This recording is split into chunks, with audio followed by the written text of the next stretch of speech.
say an important point that you made this evening was that there's just too much economic self-interest for both sides to risk letting things fall apart to the point of all-out hostility and conflict. Which of you would like to respond to that first? After they start talking, I'll continue to say economic interdependence. John Mearsheimer, your 30 seconds starts now. Okay. Well, the economic interdependence argument, which John was just laying out, says that prosperity is of enormous importance. The story that I was telling is a story about security. And in the security story, what matters most is survival.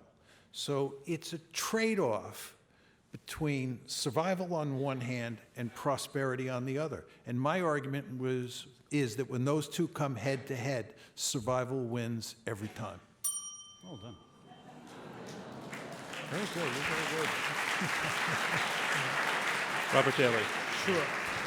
Robert Daly, your 30 seconds starts now. Remember that the United States and China have successfully managed frictions of this kind for 37 years. We have a record through diplomacy, through trade, sometimes through confrontation, through engagement, and through restraint. Even after the Tiananmen massacre of 1989, even after we bombed China's embassy in Serbia in 1999, even after their hot dog pilot hit our plane and they took our crew basically hostages at Hainan Island in 2001, we did not become enemies. There's no need to do it in the future. Peter Brookes. I'm surprised John didn't take this argument because it turns out that economic interdependence between countries empirically is a very weak variable, and it doesn't prevent countries from going to war. World War I is a perfect example. As I recall, Britain and Germany were each other's largest trading partners. The United States was a major trading partner of Japan before World War II.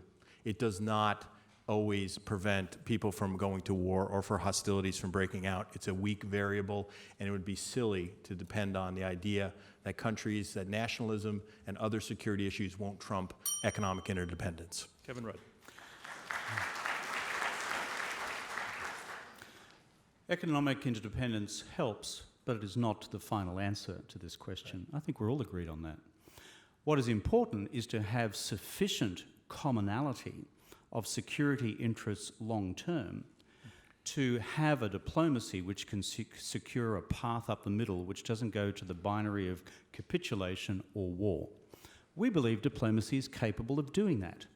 And if we look around the world today, what are the Chinese and the Americans doing? They're talking about North Korea and nuclear weapons. That's a big example of how they can do it, and I believe the two are not mutually exclusive.